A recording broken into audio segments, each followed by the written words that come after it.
Kevin Greenard enforced a strict 7-minute tardiness rule for all tax consultations, a rule he soon discovered applied to him as well.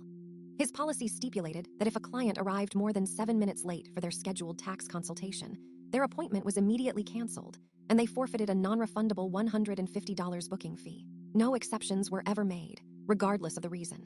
I witnessed this firsthand when Sarah Jenkins, a frantic single mother, arrived 8 minutes late due to an unforeseen school emergency with her sick child. Kevin Greenard, without a modicum of empathy, declared, "Punctuality is crucial for all my clients, Miss Jenkins. Your appointment is canceled. You'll need to rebook and pay the fee again." Miss Jenkins, tears welling in her eyes, pleaded for understanding, explaining her daughter's sudden fever, but Kevin Greenard simply repeated, 8 minutes is beyond the 7-minute allowance. The very next day, Michael O'Connell, a new immigrant struggling with public transit, showed up 9 minutes past his scheduled time. He apologized profusely, explaining he missed his bus connection. Kevin Greenard, stone-faced, told him, "Mr. O'Connell, you exceeded the grace period. We cannot help you today. The $150 stands." This rigid adherence to the rule demonstrated a clear lack of consideration for external circumstances, a cognitive bias known as the fundamental attribution error.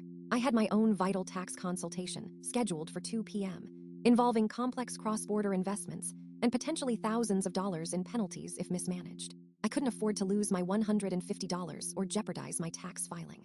Knowing Kevin Greenard's reputation, I arrived at 1:30 p.m., making sure to log my arrival time on my phone.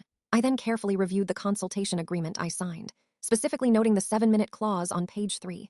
Section B, I even left my phone recording subtly in my bag, just in case. My appointment time, 2 p.m., came and went.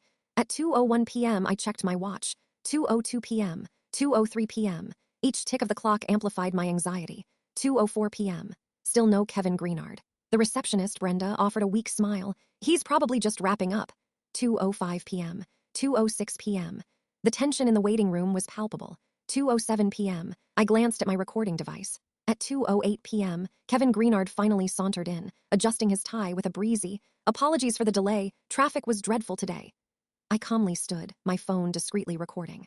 "Mr. Greenard," I stated, my voice steady, "according to page 3, section B of your consultation agreement, clients are considered late after 7 minutes. You are 8 minutes late for our 2 p.m. appointment."